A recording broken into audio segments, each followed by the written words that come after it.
Okay, welcome back to the Bootleg Corner Movie Review Hours, and this time we'll be going in a different direction with a short film produced by our Sweet Convo Media, written by Jamila Gray, who is also the main character in this one, and directed by Miguel Corrado. Now, this movie won an award for the Best Dark Comedy at the Couch Film Festival. It was also a semi-finalist at the Charlotte Black Film Festival, and I'm very excited to review this one because I've been working towards this for over the past, let me say, 2 or 3 years. But like, it's not really surprised me, but like I said, I've been working towards this for the past 2 or 3 years, and like, this is one of those first steps towards getting there. Now, the story of this one is about a young lady who wakes up late for work, and everything she does in order to speed up her time in getting towards the office and doing things that she should have done them earlier if she had woken up earlier just keeps going incredibly left.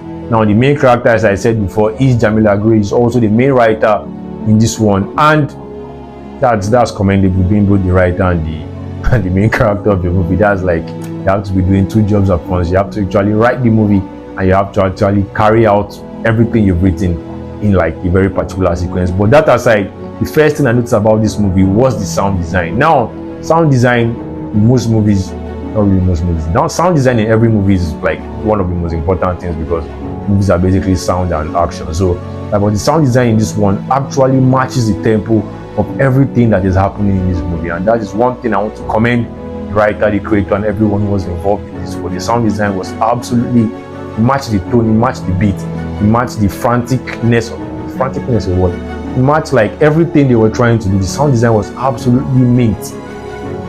I said mint on camera, that sounds British, but sound design was absolutely like, it was on point for me.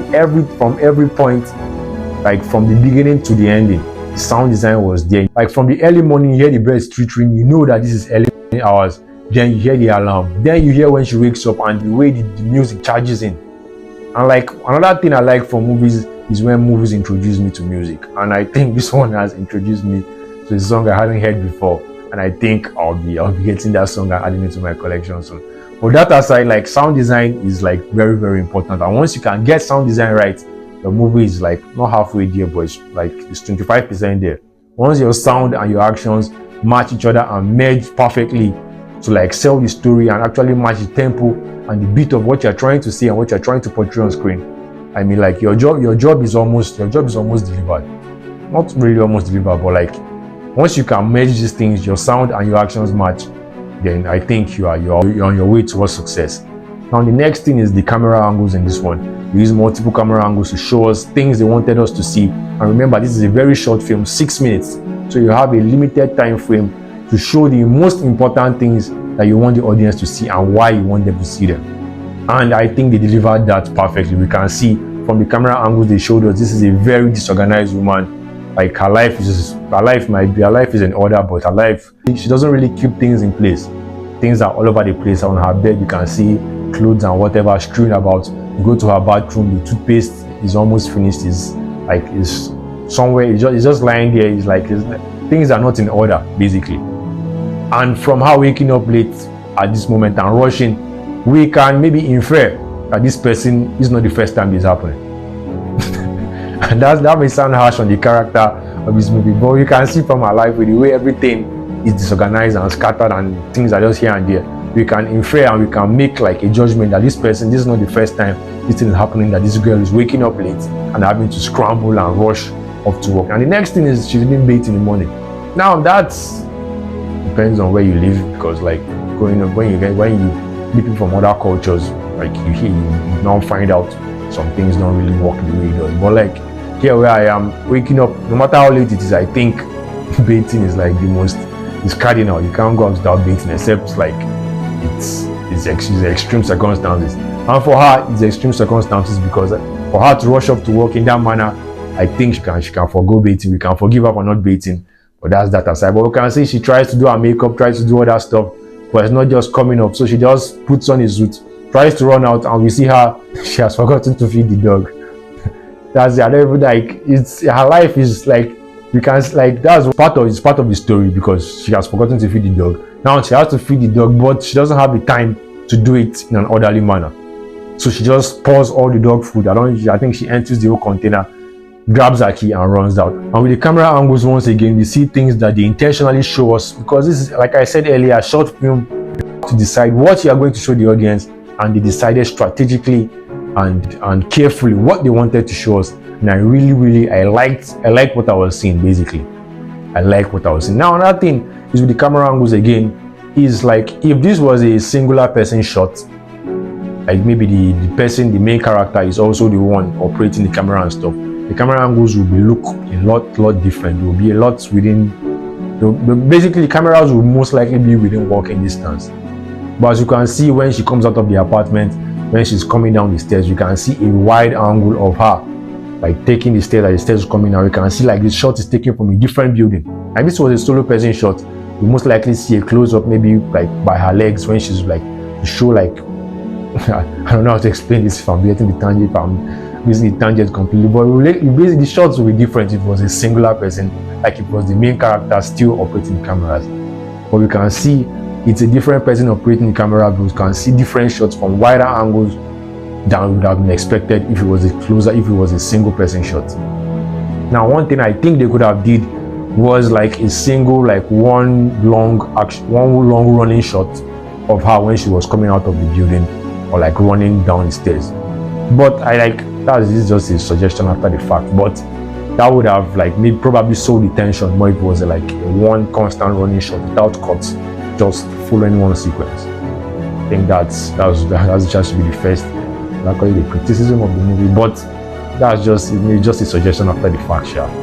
But that's just an observation. It could have been a singular person running shot. Maybe that would have sold the tension, that made it a lot more intense.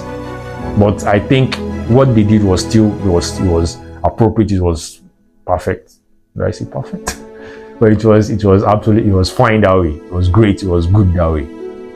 Now the next thing is her in the car trying to put on her seatbelt and still trying to do her makeup, trying to get herself to look presentable, getting to work. And we can see the frustration, the energy from her. She's not nervous. Nervous enough for this. She's bubbling. She's like a live wire, really trying to get to her office, really trying to get to work, trying to like. You can see if she could fly at that moment, she would have done that. And you can see her cursing and screaming. Like at that moment, her brain is running at 100 miles per hour while she's stuck in a car that cannot go as fast as she thinks she wants to go. Like I said earlier, the sound design of this movie again matches the intention, matches the tone, matches the pacing, matches what they are trying to tell us. You cannot tell me, give me a frantic scene, and then you give me a song that doesn't match that, or you give me sounds that don't match that. I like the beats and the sequence and the things that were happening matched everything I was seeing. And this is not a scene, this is not a movie I saw that I was just skipping to the end, or it was pulling me in. Let's put it that way. It was pulling, and bear in mind, this is a 6-minute movie, so you actually have to put everything in line. You have to stumbling over words. You have to get everything in line. You put the most important details on screen, because like I said earlier, there's not much time. Now getting to our office, I think she was at fault here in the last scene where she immediately cut off the other driver. I don't think she trafficated or indicated or whatever is the term for drivers. I don't think she did that. So like everything she did in the movie was like 90% of her fault anyway, because she woke up late. She was the one hurrying. If she had woken up earlier, she would have been in a better position, but she woke up late, hurrying and doing all that, and in the end she ends up causing an accident. And the other guy is even sympathetic towards her when she was the one who just cut off without any indication, without indicating to the other driver that she was going to turn into the other road. And then the twist finally came that I think the client didn't show up, I think, and they were going to order pizzas and stuff, and she just messed up because she has wasted all that time, got into an accident, or to show up at work and find out that the thing she was hurrying to come to work for would not be taking place. And I think that was a nice twist. I was expecting the twist. I didn't know what it would be. I was thinking maybe like, what was I thinking at that point? But I was thinking something different will happen. But like I was expecting a twist. I knew I was expecting a twist, and this one was nice. I liked the execution with the way the voices were sounding over the phone, and they were like the other caller was busy going on talking about what type of pizza, what type of takeout we're going to order and stuff, and she was just in her car. Like her car is messed up, her life is basic. She has basically incurred a bill for herself, because all she did today was just spend money and waste time. And now, like I said earlier, the title of this one is Hurry Up and Wait, written by Jamila Gray. She is also the main character in this one, directed by Miguel Corrado. I like the sound design, I like the pacing, I liked everything I saw in this one. Now I'll be waiting to see what the next thing is from our Sweet Convo Media, from Jamila Gray and from Miguel Corrado, already an award winner in one category, a runner-up or a semi-finalist in another category for a short film. I think that's testament to the good work that they have done. This is still the Bootleg God on the Bootleg Corner. Subscribe, follow, like, and share, and all that stuff. Keep it locked in, and I'll be back.